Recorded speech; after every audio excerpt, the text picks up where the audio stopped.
Assalamualaikum warahmatullahi wabarakatuh. Kami dari kelompok 6 yang beranggotakan Amelia, Angga Maulana, Tia Sari Handayani, dan Wulan Agustina. Dengan mata kuliah Manajemen Belanja Daerah dan dosen pengampu Bapak Faiz Arif Jamil, MAK.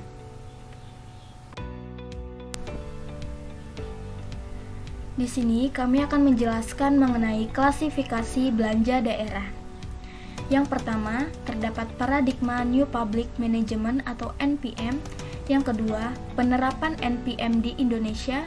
Yang ketiga, klasifikasi dan faktor belanja daerah.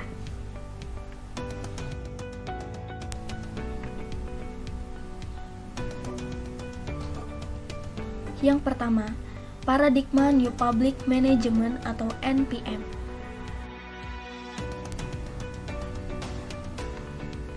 Apa itu NPM?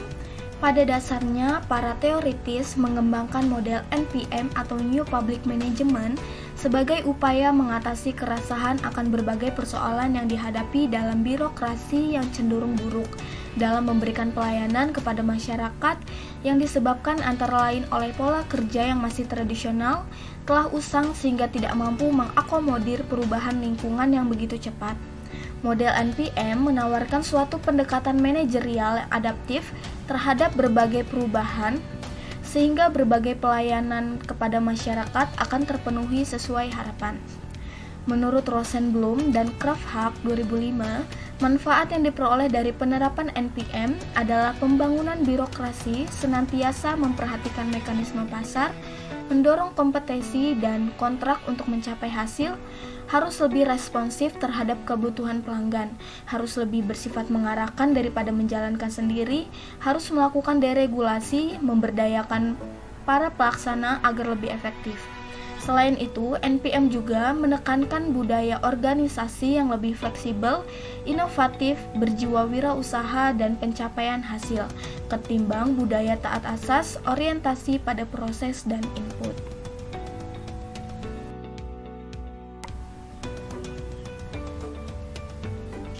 Selanjutnya, ciri-ciri NPM atau New Public Management.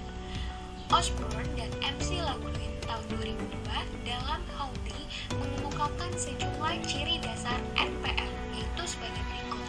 Yang pertama, hands-on. Manajemen wirausaha bukan bentuk-bentuk birokrasi tradisional. Yang kedua, menggunakan standar yang eksplisit dan ukuran kinerja. Yang ketiga, memfokuskan pada kontrol hasil. Yang keempat, pentingnya disagregasi dan desentralisasi pelayanan publik. Yang kelima, kompetisi dalam penyediaan pelayanan publik. Yang keenam, penekanan pada manajemen dengan model ala sektor swasta. Yang ketujuh, promosi disiplin dan penghematan sumber daya. Dan yang terakhir, pemisahan pembuatan keputusan politik dengan dari manajemen langsung yang menangani pelayanan publik.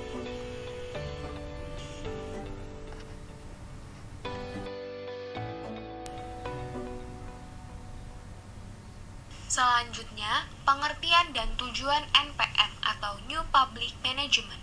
New Public Management tidak selalu dipahami sama oleh semua orang.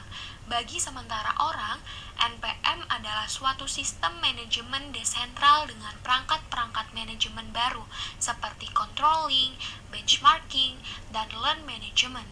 Sedangkan bagi yang lain, NPM dipahami sebagai privatisasi sejauh mungkin atas aktivitas pemerintah.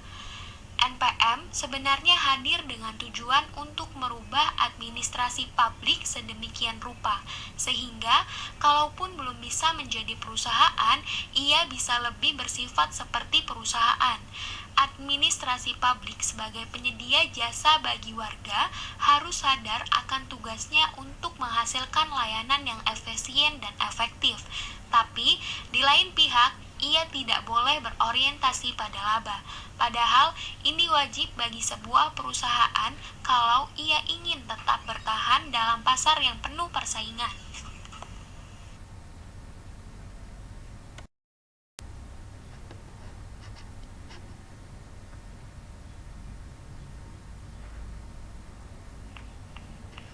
Selanjutnya, saya akan membacakan tentang penerapan New Public Management atau NPM dalam reformasi birokrasi di Indonesia.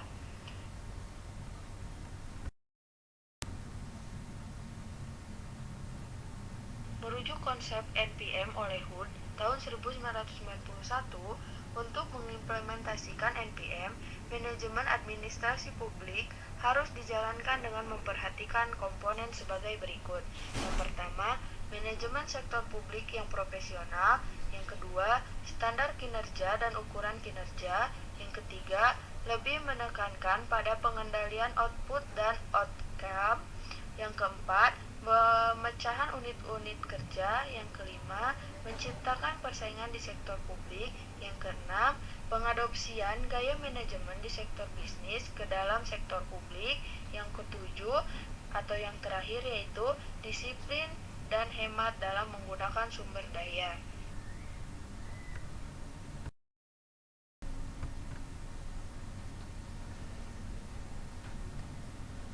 Baik, yang ketiga yaitu mengenai klasifikasi belanja daerah dan faktornya.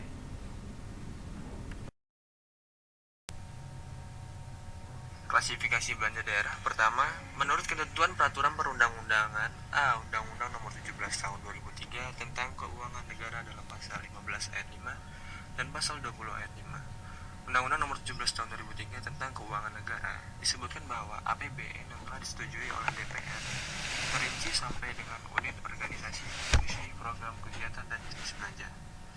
B.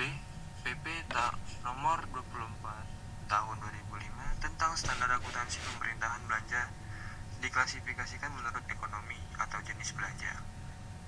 Organisasi dan fungsi.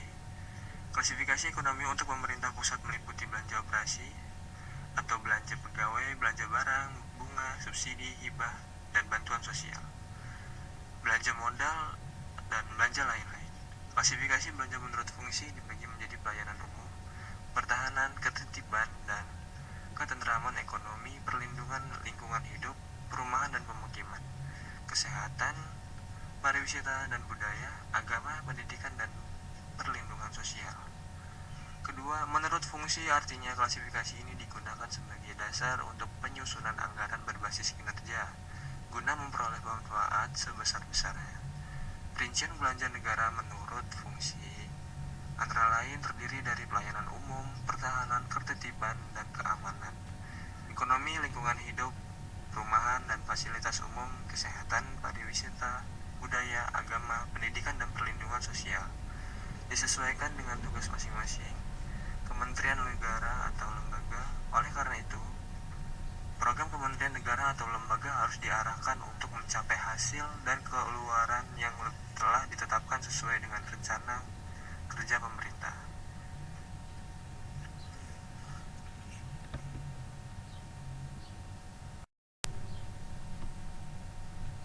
Selanjutnya, terdapat faktor-faktor klasifikasi belanja daerah.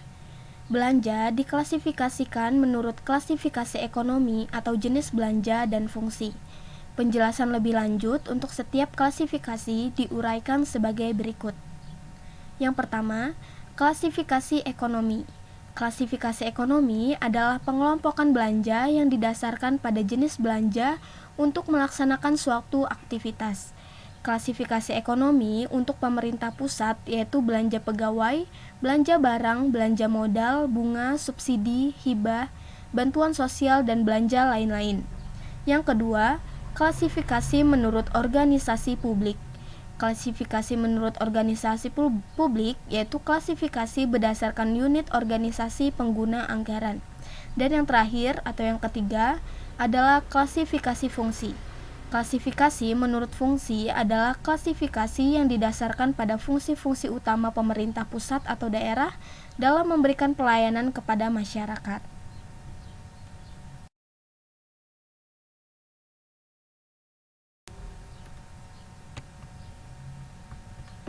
Sekian yang dapat kami jelaskan, mohon maaf apabila terdapat kekurangan. Terima kasih.